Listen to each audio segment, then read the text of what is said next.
Okay, the name of this story is Abe Lincoln story. You thought you had heard all the Abe Lincoln stories. It is unlikely that you have heard this one. When Abraham Lincoln was living in Washington County, he was captured by the Indians. He was working a farm there, and the Indians, angered by the fact that Abe was encroaching on their territory, captured him and made him run between two rows of braves. As Abe ran, the braves beat him with sticks, a humiliation known as running the gauntlet. Of course, you know that Abe survived. You know that he was assassinated many years later. But when he escaped from the Indian camp, he fled to Rockingham County, perhaps because he was genuinely repentant for having settled on Indian land, or perhaps he was just plain frightened. At any rate, a year or two went by. The nightmare of his experience in Washington County continued to haunt him, to eat away at him. The more he thought about it, the more certain he became. The land he had abandoned was his home, and it had been cowardly to run away.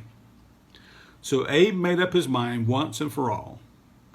He would return to Washington County, to the little farm he had left. He would claim it once again, and this time he would not forsake it. 4 years passed. He split rails, planted crops, and harvested them.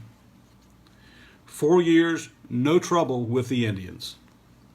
And then one day, Abe was clearing a patch of forest to open a new field. At the top of his arc, the axe blade gleamed in the brilliant sunlight. The air was clean and fresh, laden with the pleasant aroma of green wood and wildflowers and freedom. No more would he lie awake at night fearing the wrath of the Indians. No more would he be consumed in self-doubt. Abe had finally stood up for what he believed. The land was his now. No one was going to take it away from him. But each time Abe's axe chunked into the side of a tree, it obscured another sound. One footstep, followed by another, and another. 100 yards away, drawing closer, a lone Indian brave. Camouflaged in forest-colored buckskin, the Indian crept up carrying a long-barreled firearm of the white man.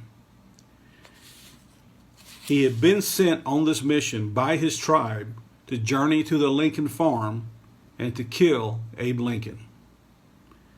Abe continued to chop the tree. Stealthily, the brave made his way through the forest, treading on the swatches of grass, avoiding the dry twigs which might alert his prey. A sudden rustle in the treetops, a squirrel jumping from one limb to another. Abe glanced up, then back to his work. As Abe raised his axe again, the blade glistened once more. The Indian lowered the barrel of his gun, took aim, and fired. Abe Lincoln felt the sting of the bullet in his back and fell to the ground. He looked up just in time to see that Indian brave disappear into the forest. Only a moment of consciousness was left, and within minutes, Abraham Lincoln was dead. Abraham Lincoln was dead, and from a nearby clearing, his 8-year-old son Thomas had seen it all. When Thomas grew up, he named his son after his father, and Thomas's son, also named Abraham Lincoln, became the 16th president of the United States. President Abraham Lincoln and his grandfather both had sons named Thomas. Both had wives named Mary, and both were felled by an assassin's bullet. And now you know the rest of the story. Bet you didn't know that. I didn't either. Isn't that a neat story?